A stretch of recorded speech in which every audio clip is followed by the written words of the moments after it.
Hello, everyone. Today, I am here to debunk a statement about the SCP Foundation.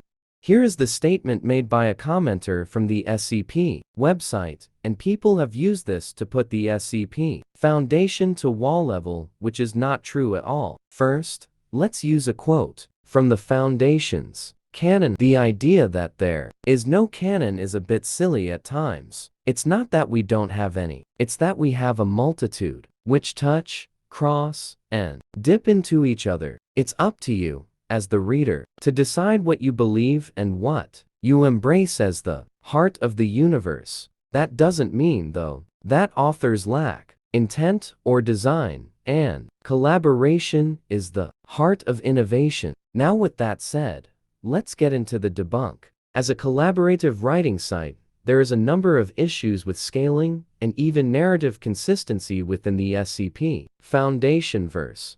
Due to the popularity of the website, hundreds of different authors contribute different views of the universe or multiverse, different views of the works of other authors, and different views of the site's reality as a whole. There is a common belief on the website that there is no canon. However, the Foundation verse instead functions as a large collection of overlapping and interlocking canons. Therefore, scaling in the Foundation universe, as well as the relations between stories that take place within it, must be treated with the highest level of scrutiny, lest webs of scaling cause popular characters to be bloated in statistics, abilities, and even dimensionality. While there are connections between different pages and even links, the issues presented by different authors without any form of restrictions or regulation beyond the downvote button is too great for the entire site to be considered as a singular, consistent universe and or multiverse. Similar to verses such as Star Wars, one can look at CCP in two contexts: an original file canon that consists of the author and his or her works alongside canons or series the SCP takes place in, as well as the extended canon, which consists of the interpretations of the SCP or character across all canons or authors or series. Original canon keys on profiles must follow these rules. 1. Every SCP, for themselves.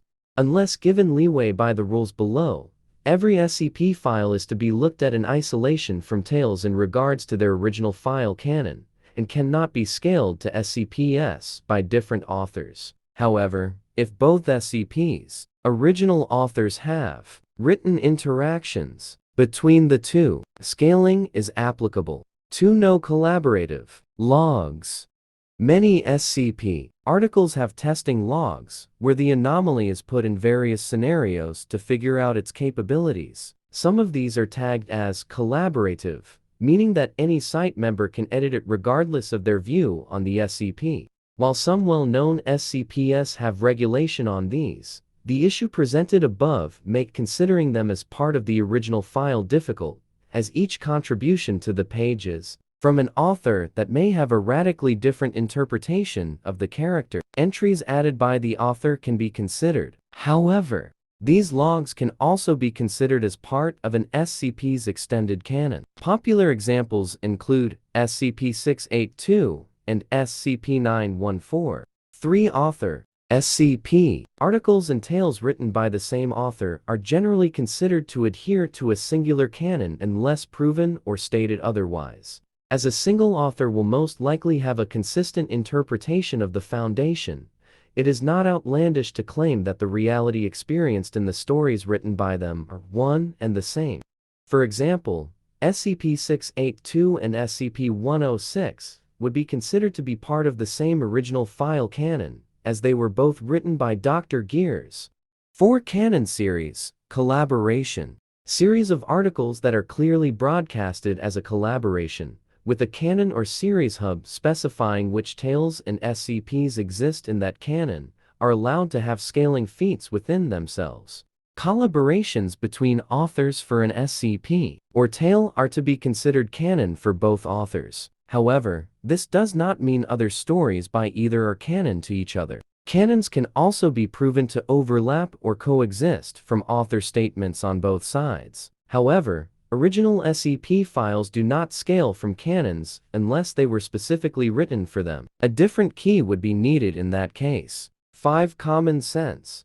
After all of this, the most important factor is common sense. Even articles by the same author can demonstrably contradict each other, and each SCP should be looked at in a case-by-case basis in regards to scaling and their canon. Now to talk about extended canons.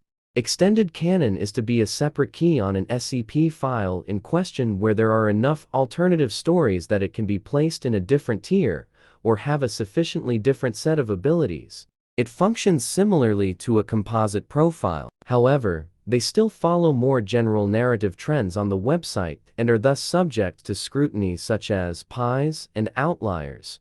Also included in this is collaborative testing logs, which are put together by the various members of the website.